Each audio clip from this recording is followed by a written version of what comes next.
सभी को मेरा जय हिंद जय भारत। मैं आज आपके सामने क्लास 10 की मैथ्स का लेक्चर नंबर पॉलिनोमियल्स का ये लेक्चर नंबर 4 रहने वाला है, जो कि आज हम लोग त्रिघात बहुपद के बारे में पढ़ने वाले हैं। त्रिघात बहुपद के आप लोगों ने इससे पहले वाले लेक्चर में कुछ सवाल लगा लिए होंगे और आप लोगों को उसमें फार्मूले भी और कॉन्सेप्ट भी अच्छे से समझाया गया होगा। आप लोगों को कॉन्सेप्ट बहुत अच्छे से ही समझ में आया होगा और ये लेक्चर भी आप लोगों को बहुत अच्छे से समझ में आने वाला है। और आप लोग बताते रहिए हमें कि आप लोगों की प्रिपरेशन कैसी चल रही है बोर्ड एग्जाम के लिए, जो कि 2027 में आपकी बोर्ड परीक्षा होने वाली है। और आप लोगों की प्रिपरेशन कैसी चल रही है, अगर कोई कमी आ रही है तो बेशक आप हम लोगों से कांटेक्ट कर सकते हैं या फिर आप हम लोगों से मैसेज कर सकते हैं, तो उसके जरिए आप लोगों को बहुत ज़्यादा से ज़्यादा डिटेल्स में इंफॉर्मेशन प्रोवाइड करा दी जाएगी। जिस भी समस्या का प्रॉब्लम का हल निकाल दिया जाएगा। तो आप लोग हमें कमेंट में बताइए या फिर मेरे दिए गए नंबर पर कांटेक्ट करिए ज़्यादा से ज़्यादा। चलिए हम लोग ये लेक्चर नंबर 4 देखने वाले हैं और आप लोग इस लेक्चर को ज़्यादा से ज़्यादा शेयर कर दीजिए अपने दोस्तों में, और जो आपके छोटे भाई बहन हैं उनके पास भी शेयर कर दीजिए, क्योंकि उन लोगों के लिए बोर्ड परीक्षा में ये लेक्चर्स जो हैं ये बहुत ज़्यादा इंपॉर्टेंट रोल प्ले करने वाले हैं। पूरा क्वेश्चन पेपर यहीं से बनेगा, तो आप लोग हमारे साथ इसी के साथ जुड़े रहिए। चलिए देखते हैं। एक त्रिघात बहुपद ज्ञात करें जिसके शून्यकों का योग एक त्रिघात बहुपद ज्ञात करें जिसके शून्यकों का योग दो शून्यकों को एक साथ लेकर उनके गुणनफलों का योग तथा तीनों शून्यकों के गुणनफल क्रमशः 2, 7, -7, -14 है। तो यहाँ पर हमें दिया गया है, यानी कि अल्फा बीटा गामा की वैल्यू दी गई है। तो हम लोग यहाँ से निकाल सकते हैं हमारे पास क्या क्या दिया गया है। एक त्रिघात बहुपद ज्ञात करें जिसके, यानी कि एक तुम्हें क्या ज्ञात करना है, एक त्रिघात बहुपद बनाना है। यहाँ पर हमें क्या दिया गया है, शून्यकों का योगफल और गुणनफल दिया गया हमें। ठीक है, तो क्या करना है, दो शून्यकों का योग एक साथ लेकर उनके गुणनफलों का योग तथा तीनों शून्यकों के गुणनफल क्रमशः 2, -7, -14 है। तो यहाँ पर हम लोगों को एक त्रिघात बहुपद ज्ञात करना है। चलिए देखते हैं कैसे करेंगे सवाल को। सॉल्यूशन क्या क्या दिया है हमें, गिवन दैट, यानी कि हमें दिया गया है। आप लोग इस प्रोसेस से अगर चलेंगे तो आप लोगों को बहुत ही अच्छे से मार्किंग मिलेगी और आप लोगों के अच्छे मार्क्स आएंगे। इस स्टेप से आप अगर सवाल लगाते रहते हैं तो माना एक त्रिघात बहुपद क्या मान लेते हैं। अच्छा, आप लोग बताइए मुझे कमेंट में कि त्रिघात बहुपद का व्यापक रूप क्या होता है। त्रिघात बहुपद का व्यापक रूप होता है त्रिघात बहुपद ax³ + bx²। देखो घात धीमे धीमे घटती जाती है ना, तो यही हो जाता है। और फिर क्या हो जाएगा, ax³ bx², अब घात 1 हो जाएगी। अब क्या होगा, अब हो जाएगा प्लस में d = 0। अब हम लोगों को क्या ज्ञात करना है, इसमें हम लोग शून्यक मान लेते हैं। शून्यक क्या मान लेते हैं, जिसके शून्यक इधर लिखते हैं, जिसके शून्यक क्या मानते थे त्रिघात बहुपद में, शून्यक अल्फा बीटा गामा, यही मानते थे ना हम लोग, जिसके शून्यक ये है। तो हम लोगों को क्या क्या दिया गया, शून्यकों का योगफल दिया ही गया, शून्यकों का योगफल का गुणनफल भी दिया गया है और शून्यकों के गुणनफल भी दिए गए। चलिए देखते हैं। पहले हम लोग alpha plus beta plus gamma की वैल्यू दी गई है, कितनी है, 2 है। फिर है हमारे पास, फिर क्या है,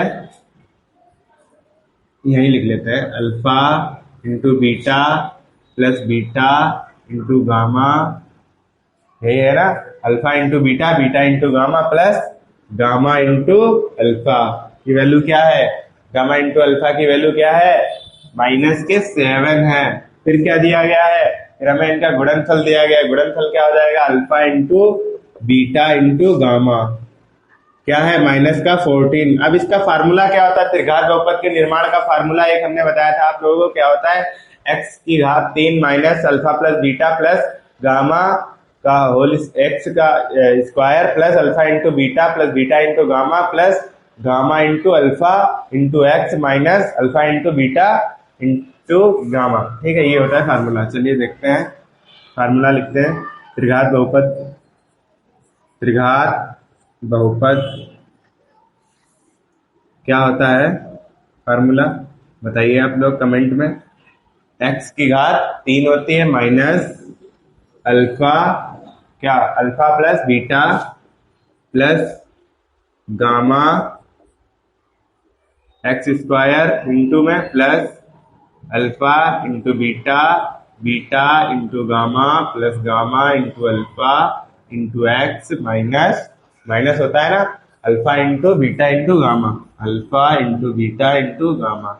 ये हमारा फार्मूला होता है। चलिए इस पे हम लोग अप्लाई करने वाले हैं फार्मूला। देखते हैं आंसर क्या आएगा। x की घात 3 alpha into beta into gamma की वैल्यू क्या है, alpha plus beta plus gamma, sorry alpha plus beta plus gamma की वैल्यू क्या है, 2 है।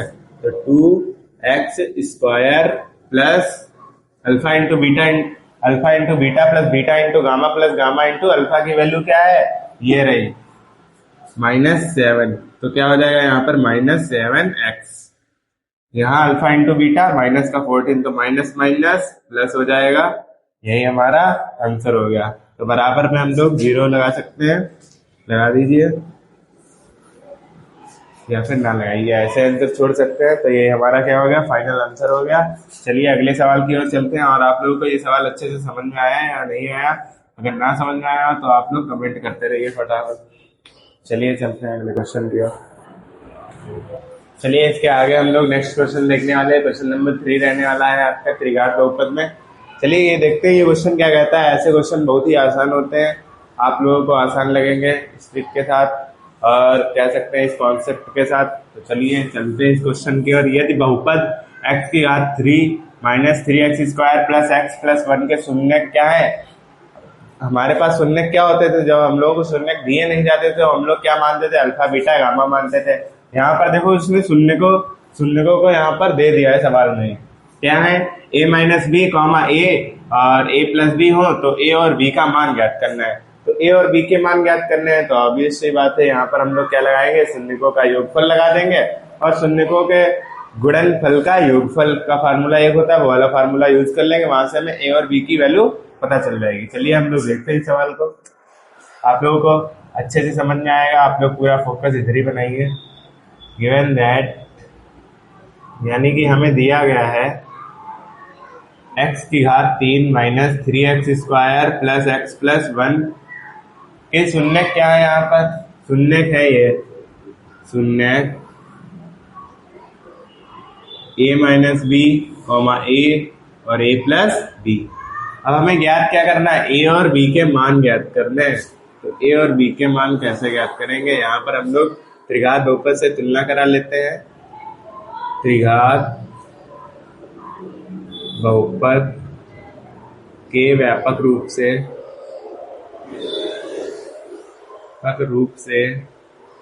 बहुपद की तुलना करने पर, बहुपद की तुलना करने पर यहाँ से हमें वैल्यू नहीं चाहिए, हमें a और b के मान इन शून्यकों के द्वारा ज्ञात करने। ये थोड़ी ना कि तुम यहाँ से a और b के मान निकाल दो आंसर आ गया, यहाँ पर थोड़ी ना निकालना है, हमें इनको यूज करके निकालना है। समझ आई बात। तो a की वैल्यू क्या हो गई, 1 हो गई, b का -3, c 1, d 1।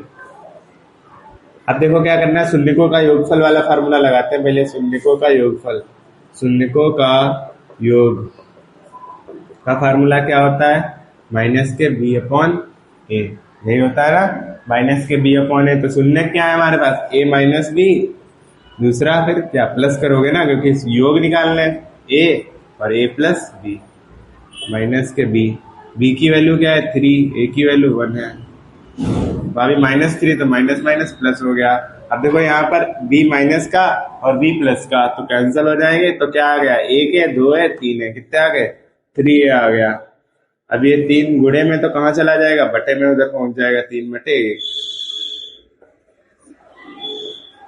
3 की गुणा 3 कराओगे तो 3 ही आएगा, 1 में सॉरी। तो क्या आ गई, a की वैल्यू 1 आ गई। अब हमें किसकी वैल्यू चाहिए, अब हमें b की वैल्यू चाहिए। तो ये आप लोगों को अच्छे से समझ में आया होगा। आगे चलते हैं b की वैल्यू निकालने के लिए हम लोग देखते हैं b की वैल्यू कैसे निकालोगे, शून्यकों के गुणनफल का योगफल वाला फार्मूला लगा लेते हैं। यहाँ पर हम लोग शून्यकों के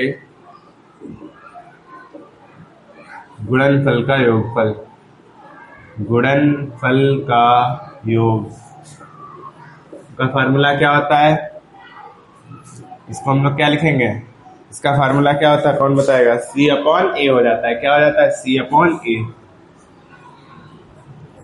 शून्य क्या है, ये रहे हमारे पास। तो अल्फा इंटू बीटा होता है, अल्फा इसे मान लो, बीटा इसे मान लो, हम ऐसे मान लो, अल्फा इंटू बीटा यानी कि a minus B into A, फिर plus a into A plus B, फिर a प्लस बी और इंटू में ये जाएगा a माइनस बी। c की वैल्यू क्या है हमारे पास? c की वैल्यू 1 है, a की वैल्यू भी 1 है, तो क्या आ जाएगा? a minus B. a की वैल्यू अभी हम लोग निकाल चुके हैं, तो a की वैल्यू 1 आई है, तो यहाँ 1 रखेंगे, 1 माइनस बी। ठीक, यहाँ भी 1 आ जाएगा, यहाँ भी 1, यहाँ भी 1, यहाँ भी 1, यहाँ भी 1 आ गया ना, 1 अपॉन 1। यहाँ 1 माइनस बी आ जाएगा, यहाँ प्लस 1 प्लस बी आ जाएगा, यहाँ भी 1 प्लस बी, और यहाँ क्या है, ये तो गुणे में लिखा हुआ है, तो इनकी गुणा करा लो भाई, गुणा करानी पड़ेगी। तो देखो क्या आ जाएगा, एक मिनट, क्या आ जाएगा? माइनस है ना और प्लस है, तो 1 माइनस बी का स्क्वायर, 1 अपॉन 1।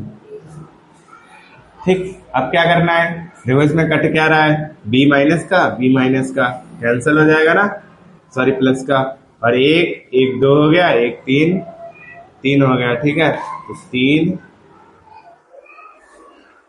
और फिर माइनस क्या है, plus 1 minus B square is equal to 1 upon 1 में लिखने की कोई आवश्यकता नहीं, तो 1 माइनस बी स्क्वायर, इसको उधर भेज दो, ये भी उधर भेज दो, 3 1 4 हो जाएगा, तो माइनस का बी स्क्वायर है, इसको इधर ले आओ, सबसे बढ़िया, इसको इधर ले आएंगे तो 3 माइनस 1 हो जाएगा, सॉरी 3 1 4 इधर ही हो गया, और 4 माइनस 1, बी स्क्वायर को उधर ले जाओगे, प्लस का हो जाएगा, 4 में से 1 गया, 3 बचेगा, 1 2 3 4, तो बी स्क्वायर की वैल्यू क्या आ जाएगी, रूट में 3 आ जाएगी। क्या आ जाएगी? रूट में 3। एक मिनट इसका आंसर चेक कर लेते हैं, 3 minus B square, 1 minus 3 minus का 2 4, इसको इधर लाए तो माइनस का हो गया, 3 ही बचेगा, 1 प्लस बी और 1 प्लस 1 माइनस बी स्क्वायर।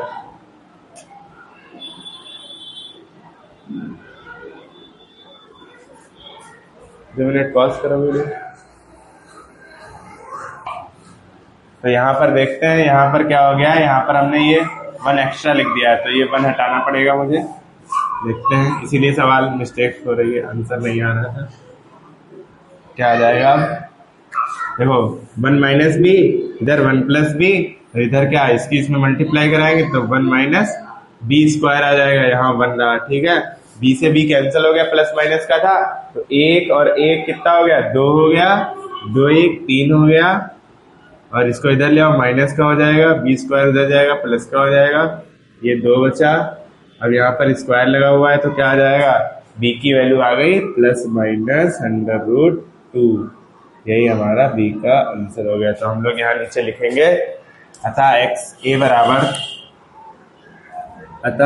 बराबर 1 है तथा b बराबर प्लस माइनस √2 है। तो आई होप आप लोगों को ये सवाल अच्छे से समझ में आया होगा, जिसको ना समझ में आया होगा वो कमेंट करे, या फिर मुझे कॉल करके भी ये सवाल आप लोग पूछ सकते हैं, अच्छे से समझ में आया होगा। इसके आगे चलते हैं, चलिए नेक्स्ट क्वेश्चन देखने वाले हैं यहाँ पर हम लोग।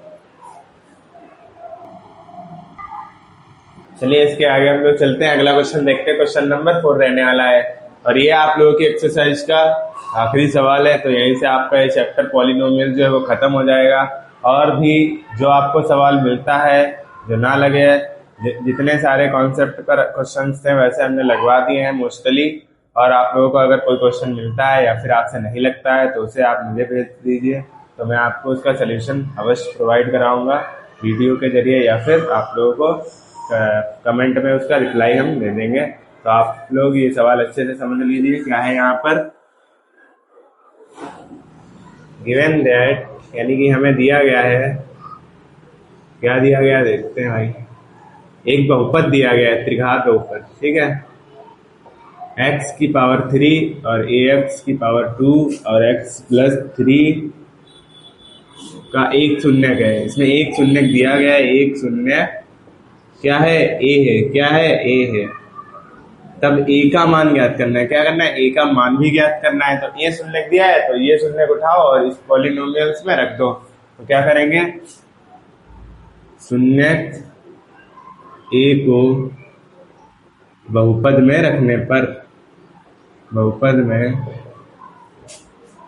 रखने पर, अच्छा शून्यक कैसे रखते हैं, x की जगह पर हम लोग क्या करते हैं, शून्यक को रख देते हैं। तो x की जगह पे क्या रखेंगे, a रखेंगे, a की पावर 3 माइनस a और a का square plus a plus 3 is equal to 0, क्योंकि हमें a की वैल्यू चाहिए तो बराबर 0 ले लेते हैं। तो a की पावर 3 और यहाँ क्या हो जाएगा, यहाँ क्या हो जाएगा, a और a स्क्वायर है, यहाँ पर a और a गुणा करेंगे a की पावर a की, तो क्या हो जाएगा a की पावर 3 और a plus 3 is equal to 0। a की पावर 3 और a की पावर 3 माइनस प्लस है तो कैंसिल हो जाएगा। अब क्या करना है, प्लस का 3 उधर भेज देंगे तो क्या माइनस में चला जाएगा। यही हमारा हो गया फाइनल आंसर। तो आप लोगों को ये चैप्टर बहुत अच्छे से समझ में आया होगा। आप लोगों ने इसके बाकायदा नोट्स भी रेडी किए होंगे। जिसके नोट्स नहीं रेडी हैं, इन सभी सवालों के सोल्यूशन आपको टेलीग्राम पर PDF के रूप में प्रोवाइड कर दिए गए, तो वहाँ से आप लोग जाकर देख सकते हैं। और यहाँ पर टेलीग्राम चैनल का लिंक भी दिया हुआ है, तो नीचे जाकर आप लोग देख सकते हैं। तो आप लोगों को ये लेक्चर अच्छे से समझ में आया होगा और आप लोग इसके बाकायदा नोट्स भी बना रहे होंगे। आपको ये चैप्टर भी अच्छे समझ में आया होगा, चैप्टर 1 भी आपको अच्छे समझ में आया होगा।